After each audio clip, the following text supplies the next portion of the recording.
यह नजारा देख के आर्यन की नींद पूरी तरह से उड़ चुकी थी।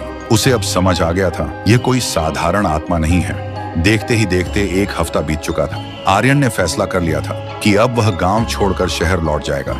लेकिन जैसे ही वह कुछ दूर आगे बढ़ा, उसकी गाड़ी अचानक रुक गई, क्योंकि उसने देखा रास्ते के बीच कुछ लाशें पड़ी थीं। किसी का हाथ नहीं था, किसी का पैर नहीं था, और सभी लाशों के चेहरे पर एक डरावना मुखौटा बंधा हुआ था। यह देखते ही आर्यन का खून जम गया। वह इतना डर गया कि भागते हुए सीधा बरगद के पेड़ के पास पहुंचा और जोर से चिल्लाया, कौन हो तुम? क्यों इतनी जान ले रही हो? क्या दुश्मनी है इस गांव से? तभी हवा रुक गई और एक आवाज आई, तू यहाँ क्यों आया है? ये मेरी आग है जो सिर्फ मेरे गुनहगारों के खून से बुझेगी। तू यहाँ से चला जा। लेकिन आर्यन डरते हुए बोला, मैं नहीं जाऊंगा जब तक सच नहीं पता चलता। तभी अचानक एक तेज रोशनी चमकी और आर्यन को एक दृश्य दिखाई दिया। वह लड़की गांव की सबसे बेहतरीन नर्तकी थी। नाम था जानवी। वह सिर्फ भगवान के सामने ही नृत्य करती थी। लेकिन एक रात जानवी जब घर लौट रही थी, तभी गांव के पुराने जमींदार और उसके दोस्तों ने मिलकर जानवी का रास्ता रोक लिया और उसके साथ गलत हरकत करने लगे।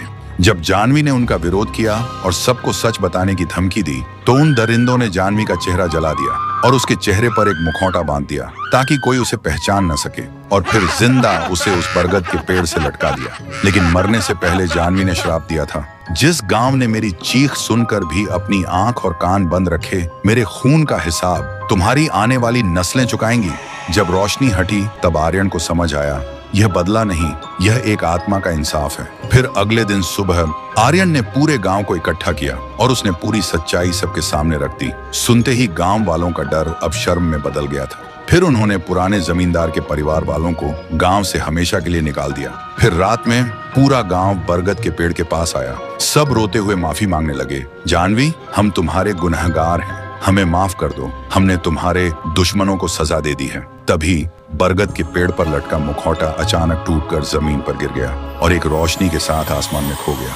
उस दिन के बाद चंदनपुर शांत हो गया था। लोग अब उस पेड़ के पास आते हैं और जानवी की याद में फूल चढ़ाते हैं। तो दोस्तों, अगर आपको लगता है कि जानवी का बदला सही था और उस मासूम को इंसाफ मिल गया, तो इस वीडियो को लाइक करें और कमेंट में एक फूल जरूर छोड़ें।